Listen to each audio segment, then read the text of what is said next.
Bienvenue si vous nous rejoignez dans 64 minutes. Le monde en français, place à notre grand angle.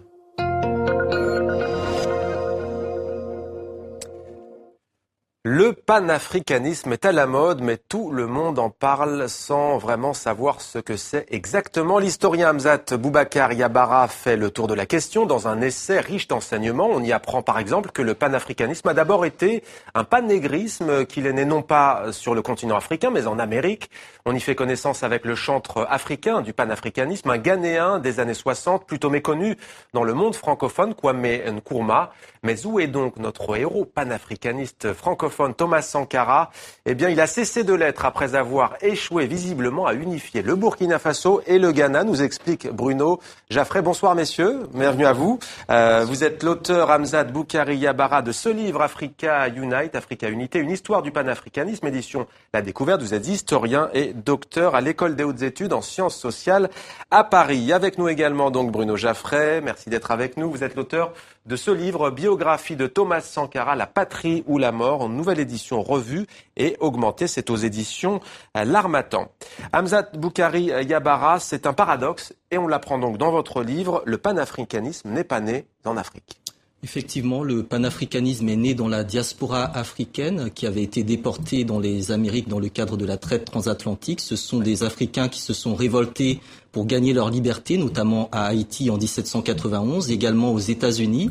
Et c'est depuis les Amériques que ces Africains libérés vont rêver de l'Afrique et vont rêver du retour en Afrique. Donc le panafricanisme est d'abord un mouvement de libération et de retour vers l'Afrique, également un mouvement de revalorisation de l'identité nègre avant de devenir un projet d'unification continentale au XXe siècle. Alors vous distinguez dans votre livre 3 temps dans l'histoire du panafricanisme. Le premier est directement, vous le dites donc, issu de l'esclavage et de la conscience de ce qu'on va appeler la négritude. Effectivement, c'est d'abord un mouvement qui s'est opposé au racisme, à la catégorisation des Noirs et qui va beaucoup jouer sur ce sentiment de solidarité entre les peuples noirs du monde entier. Donc un pannégrisme, et puis progressivement cette conscience raciale va être politisée et va dépasser en fait les identités pour concerner de manière plus globale l'Afrique et les Africains, donc le continent africain, dans le cadre notamment des luttes anticoloniales, et puis à partir donc des indépendances, cela va être un projet beaucoup plus continental et beaucoup plus politique. Alors justement, concrètement, comment ce mouvement va-t-il arriver en Afrique ? Alors, il arrive par le biais des migrations, des allers et retours entre différentes personnalités. L'une d'elles est Marcus Garvey, qui va initier un grand mouvement de retour en Afrique parmi les masses afro-américaines et caribéennes.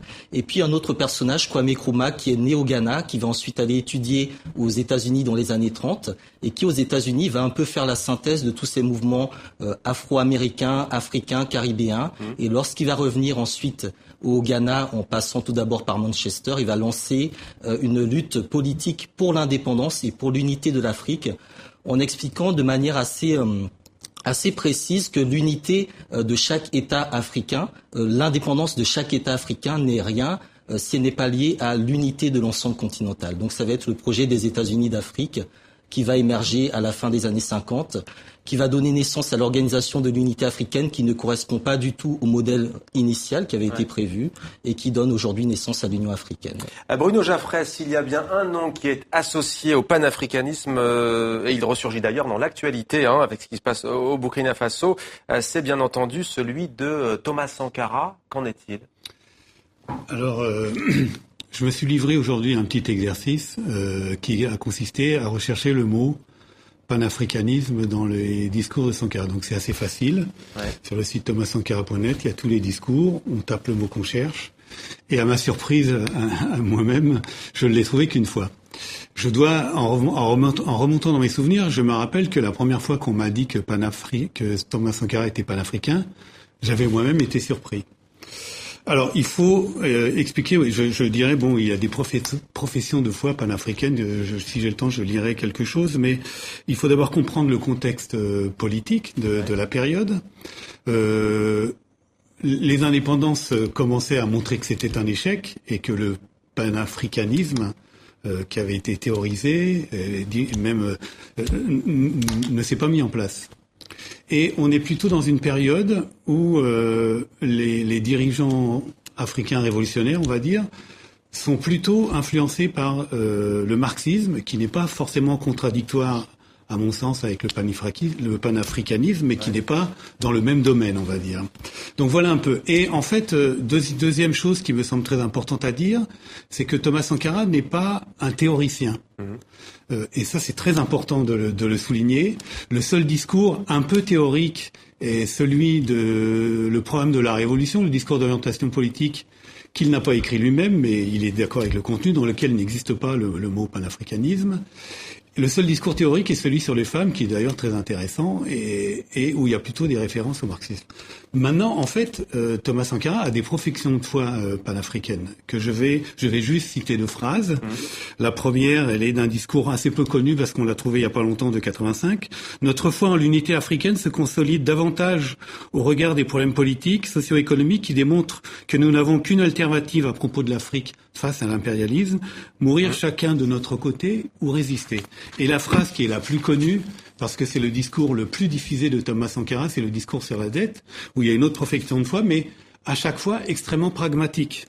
Faisons en sorte que le marché africain soit le marché des Africains, produire en Afrique, transformer en Afrique et consommer en Afrique. Produisons ce dont nous avons besoin et consommons ce que nous produisons au lieu d'importer. Ouais. Donc, oui, juste, vous ne consacrez pas de chapitre, justement, vous, Hamzat Boukari Yabara, à Thomas Sankara. Une réaction peut-être pour vous, d'abord sur Thomas Sankara, puis après, dites-nous quelles sont les figures alors du panafricanisme. Alors, sur Thomas Sankara, il y a un chapitre qui lui est consacré parce que Thomas Sankara est panafricaniste. Il n'a pas utilisé le terme comme d'autres ne l'ont pas utilisé. Quelqu'un comme Frantz Fanon est panafricaniste, mais il a toujours parlé d'unité africaine. Ouais. Il faut bien comprendre que le terme panafricanisme a été très largement galvaudé à partir de la création de l'Organisation de l'Unité africaine, qui n'a strictement rien à voir dans le fond avec le panafricanisme. Alors Thomas Sankara, on le rappelle, ancien président du Burkina Faso assassiné en 1987, date de l'arrivée au pouvoir de Blaise Compaoré, qui est parti il y a quelques jours. Effectivement, et qui a toujours été très critique sur le panafricanisme de l'OUA, en expliquant que cela ne correspondait justement pas à la théorie, donc il s'est davantage consacré effectivement à la pratique, et c'est une pratique panafricaniste parce que c'est en posant des actes que l'on montre si on est pour ou contre l'unité. Ouais. Donc dans les figures, il y avait bien évidemment Kwame Nkrumah, qui dans la constitution du Ghana avait expliqué que le Ghana était prêt à céder sa souveraineté pour faire une union avec tout autre État africain qui souhaiterait faire de même. Alors la Guinée, pour des raisons purement conjoncturelles, s'est associée à un moment avec le Ghana. Un autre État, un autre président panafricaniste, Julius Nyerere, qui dans les années 60-70 a soutenu un certain nombre de mouvements de libération. D'autres figures comme Amilcar Cabral, qui a mené la guerre de libération au niveau de la Guinée-Bissau et du Cap-Vert, qui formait une unité qui a ensuite éclaté après son assassinat. Et beaucoup d'autres figures ont été dans ce cadre-là. Malcolm X a été panafricaniste.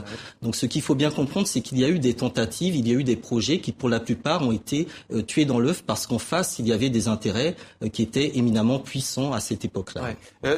Que reste-t-il de Thomas Sankara dans ce que vit aujourd'hui le Burkina Faso, dans le mouvement de révolte ? Il est très présent. Enfin, c'est, si vous voulez, les jeunes du Ballet citoyen, qui est quand même un mouvement assez récent, mais qui a été très influent, ils considèrent que Thomas Sankara, c'est ce qu'ils appellent le Cibal suprême. L'association s'appelle Ballet citoyen. Cibal, ça veut dire citoyen balayeur. Et donc, en lui consacrant ce titre, ils expriment par là qu'ils sont influencés par Thomas Sankara. Je voudrais dire quelque chose, parce que vous avez dit tout à l'heure que l'union avec le Ghana avait été un échec. Elle a été un échec simplement parce qu'il a été assassiné.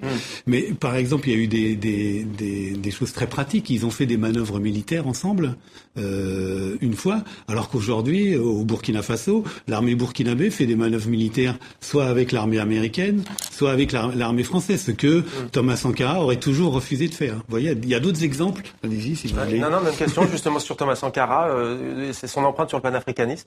C'est une politique sociale. Je crois que c'est également un nouvel espoir social, l'idée que la véritable indépendance, c'est celle qui va amener la transformation économique et sociale et ramener la dignité aux populations, d'où le changement de nom de Haute-Volta en Burkina Faso. Je crois qu'il y a également l'exemplarité, l'humilité d'un président qui était avec son peuple, et cela a beaucoup manqué au niveau des autres présidents africains qui le lui ont fait remarquer. Il avait souvent des formules extrêmement succulentes qui faisaient beaucoup rire, mais qui étaient souvent très très réalistes. Et puis il y avait ce rapport avec la diaspora lorsqu'il se rend aux États-Unis et qu'il va dans Harlem en expliquant que notre Maison Blanche se trouve dans le Harlem noir. Il renoue avec la tradition Afrique diaspora et c'est ça qui fait sa popularité. Et je vous propose d'écouter maintenant, si vous le voulez bien, un petit extrait musical. We're moving right out of Babylon, and You are going to our father's land. Yeah. Ça vous fait sourire et pour cause, Hamzat Boukari Yabara, extrait de la chanson de Bob Marley, chanteur jamaïcain, Africa Unite, titre éponyme d'ailleurs de votre livre. On a le sentiment que le panafricanisme aussi, c'est avant tout une dimension culturelle. Effectivement, les artistes et les intellectuels ont été les pionniers du panafricanisme. Ce sont eux qui l'ont diffusé un peu partout dans le monde et ce sont également qui ont donné cette dynamique militante. Ouais. Des figures comme Myriam Makeba, comme Bob Marley, comme Fela Kuti ont sans doute été beaucoup plus importants pour les masses que des grands discours tenus par des chefs d'État. Et c'est ça des artistes que l'on a vu au Panaf, notamment à Alger. Effectivement, lors des festivals panafricains, celui d'Alger en 69 était extrêmement important puisqu'à cette occasion, il y a eu une jonction avec les mouvements cubains et noirs américains qui étaient à Alger. Et puis après, il y a eu d'autres festivals, d'autres rencontres entre intellectuels, également entre peuples, des rapprochements au niveau des peuples qui font, je pense, la substance d'un panafricanisme vivifiant, comme disait justement Thomas Sankara. En quelques mots juste, il n'exclut pas forcément les Blancs. Vous avez parlé de Frantz Fanon. Lui, il était indépendantiste algérien. Indépendantiste algérien, martiniquais au départ, effectivement. Donc il n'y avait pas cette rupture nécessaire entre l'Afrique du Nord et le reste de l'Afrique, effectivement. Bruno Jaffray, dans les révoltes que l'on observe en Afrique, notamment en ce moment, est-ce que vous décelez aussi une part de mythologie culturelle qui irait du milieu artistique? En tout cas, si je reviens au Ballet Citoyen, ce sont deux artistes qui ont créé ce mouvement, deux artistes qui ont fait des chansons qui ont été beaucoup diffusées au Burkina et ailleurs, qui sont des hommages à Thomas Sankara. Donc on est en plein... Et bon...